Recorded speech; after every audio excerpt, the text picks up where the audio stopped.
Welcome back, everybody. My name is Tucker, and yeah, we're trying some new things today. I'm standing up. Before, it kind of felt like I was giving a news broadcast or something, and now it kind of seems like I'm telling a ghost story or something, but we're going to just try some new things and see what works. But we're here to talk about the NBA. So welcome back, everybody. My name is Tucker, and as many of you know, 2019 NBA free agency was insane. We saw so many All-NBA caliber or borderline All-NBA caliber players change teams. It completely shifted the landscape of the NBA, and now there's a strange kind of competitive balance that we haven't seen in a very long time, certainly not in the last 5 or 6 years, and that's making this season look to be one of the best that we've seen in a very long time, at least from a competitive standpoint. But as always, we NBA fans like to look forward, and in this case specifically, that means the 2020 NBA free agency class, and it's not pretty. As is to be expected, the summer immediately after so many high-profile players sign new contracts, the list of truly franchise-changing players that will be available next summer is pretty short. Technically, you can begin with Anthony Davis, who is definitely the prize of the class and is a 2020 free agent, but he spent the last 7 or 8 months trying to force his way to the Lakers and ultimately got his wish, so I would be absolutely shocked if he actually ended up leaving and going somewhere else, so I'm not even counting him in this class. Now, even as I say that, I completely understand that things can change in an instant. If I was making this video this time last year about the 2019 free agency class, I definitely wouldn't have expected Kyrie Irving to end up leaving despite the fact that he was a 2019 free agent. It was pretty much assumed that he was going to stay in Boston. He seemed happy. And so maybe the Anthony Davis thing just goes completely wacky and he ends up leaving in 2019. I understand that you could never really say for sure, but if there's a player in the last 4 years that I am confident that they will end up staying with their team in free agency, despite the fact that they just joined that team, it is Anthony Davis. Given all the circumstances, given his whole situation, given the fact that he wanted to be in LA so badly, I highly doubt he's going anywhere else. Like I said, there is evidence against that with the Kyrie Irving thing, with the fact that Paul George is now on the Clippers instead of the Thunder. That's nuts. Completely get it, but I'm going to have a pretty strong stance on this Anthony Davis thing. And from there, the list goes to basically the entire Toronto Raptors roster. Okay, not really, but the only notable guys that the Raptors have under contract beyond 2020 at the moment are OG Anunoby and Norman Powell. Everybody else, Kyle Lowry, Pascal Siakam, Fred VanVleet, Marc Gasol, Serge Ibaka, will be 2020 free agents, which makes the Raptors one of the few teams with a ton of cap space next summer. They have by far the least amount of money on the books for next summer at the moment, and there's really only 3 other teams other than themselves that are going to have a ton of cap space in 2020. Them and the Grizzlies, Cavs, and Hawks. And depending on how Toronto's season goes, I wouldn't be shocked to see them try and trade away some of those expiring contracts to get value in return or to make a big move for a star. And I'm way too invested at this point in the Wall and Beal trade to Toronto happening, but I still really think it's a good idea for them. But outside of Toronto, the other 3 young teams that I talked about that are going to have significant cap space are in really interesting situations when you look at the available NBA free agents in 2020.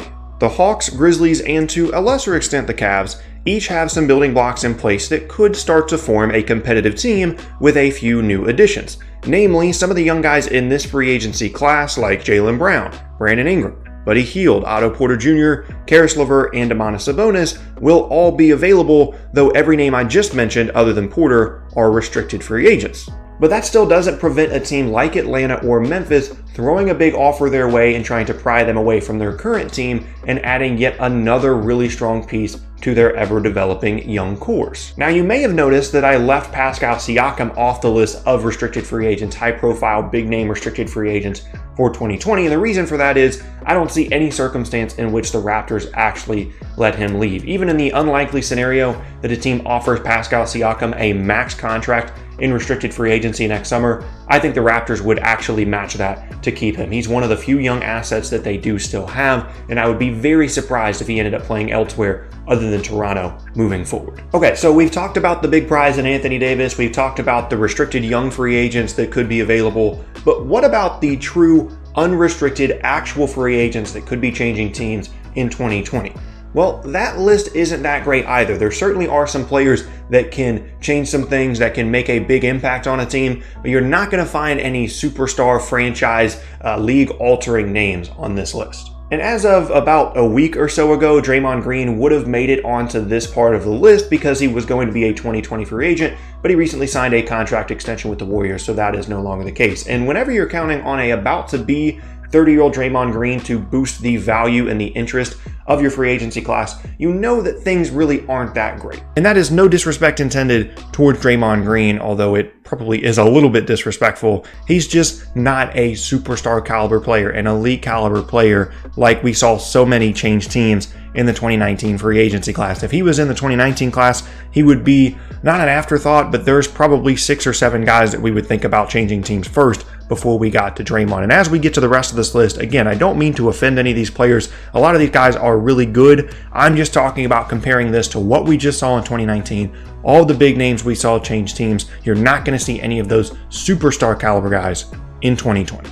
However, players such as DeMar DeRozan, Danilo Gallinari, Andre Drummond, Goran Dragic, Paul Millsap, and all the other Toronto guys that I talked about earlier will be pretty highly sought after free agents in 2020 among other players. Like I said, none of these are truly franchise-altering players, though some of them certainly are better than others, but they could also be the final piece to the puzzle in the correct situation. However, this could be a situation where you could see some of the guys that do become free agents in 2020 signing for a bit of a bargain simply because there won't be very much cap space available around the league. Outside of those 4 teams that I mentioned in the beginning of the video, cap space is really hard to come by, which could mean that there is going to be good value in free agency for the teams rather than the players. And it's not just the lack of cap space either, it's the situations of those 4 teams. All of those teams, with the exception of maybe Toronto, I wouldn't expect them at all to be going after the kind of veteran players that I mentioned that are true unrestricted free agents, which further brings down their value and limits their options. So what that could also mean is that maybe some of these players like DeRozan and Porter and Drummond that have player options for 2020,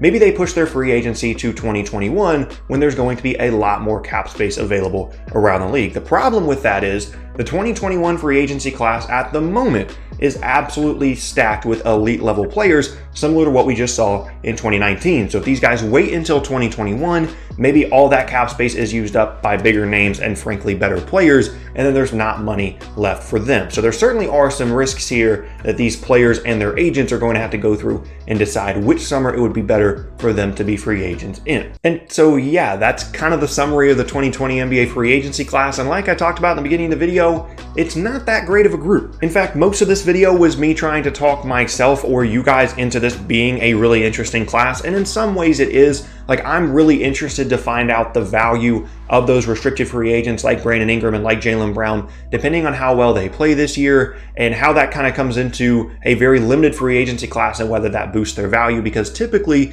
you don't really see highly successful rookie players, or at least to a certain extent successful rookie players like Ingram and Brown, get pried away from their original teams in restricted free agency. But because of the limited number of really good free agents that summer, as well as the 4 teams that have the most cap space being in a situation where they could really benefit from bringing in someone like Ingram or Brown to add to their young core, we could actually see a couple of those guys change teams in restricted free agency if a big offer is thrown at them, which isn't a typical situation. So that's definitely an interesting aspect of the 2020 free agency class.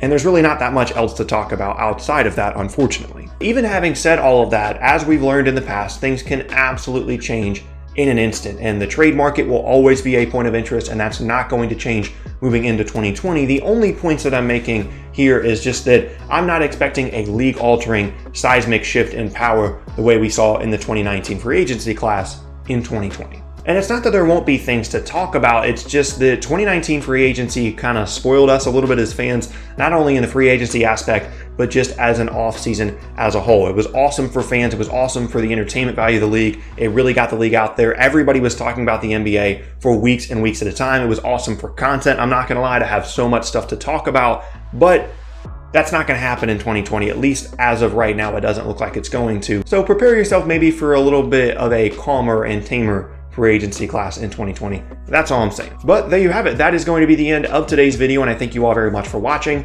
Once again, my name is Tucker. If you missed any of my previous videos, then be sure to check out the boxes on screen. Thanks again, and I'll see you all next time.